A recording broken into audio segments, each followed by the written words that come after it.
Hmm. Ayan po ang ating ano ngayon sa ating bakuran. Yan.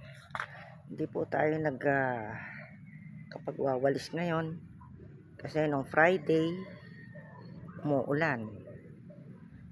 Yan. So Thursday ako huling nakapagwalis. Yan. Tsaka malinis pa naman. Pero marami na rin mga dahon. Kahapon naman, nagsalang tayo ng labahin. Ayan. Kanina lang natin na ano. At ito naman, nagkagayak tayo ng ating hapunan. Ito lang ang ating i-dinner.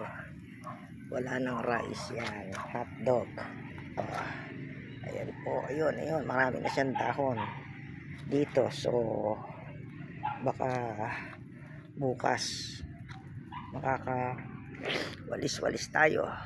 Ayan. Pero kahapon naman nga sana magwawalis nga ako, napakalakas naman ng hangin. Nagtatry lahat naman ng mga dahon na yan, nagsisipunta sila dyan sa sulok na yan. So mainam na din yon.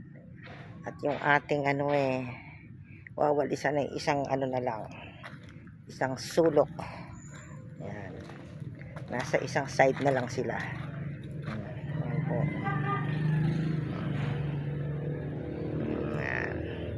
So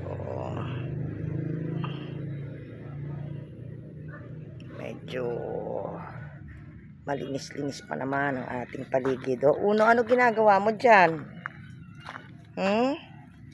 Naaamoy mo ba to? Mamaya bibigyan kita, ka mag-alala pagpanik natin. At iniaano pa natin to ating hotdog. Yan, ba? Uno.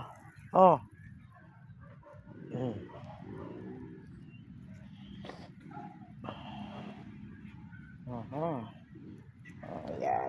So, ayan ang ating sa ngayon. Ang ating update.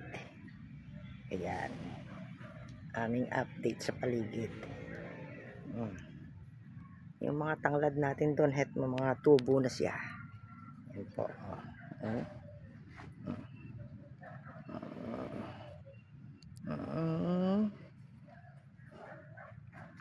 Uno, ano ba yan? Okay.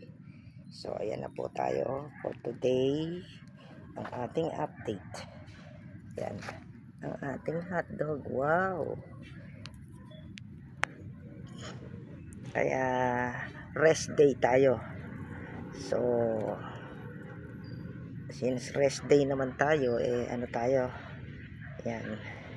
Itong dalawa pwede nang itabi. Okay. Ilagay ko muna siya dito. Yun. Nahuli kasing isa lang ito. Kaya mahirap naman kasi sabay-sabay. Siyempre magkakasabay-sabay. May hawak pa tayong nagbibideo tayo pa samantala, kaya para hindi tayo maapura. Yan. Okay naman. Ayan po. Okay. Tsaka yan. Happy New Year po sa inyong lahat.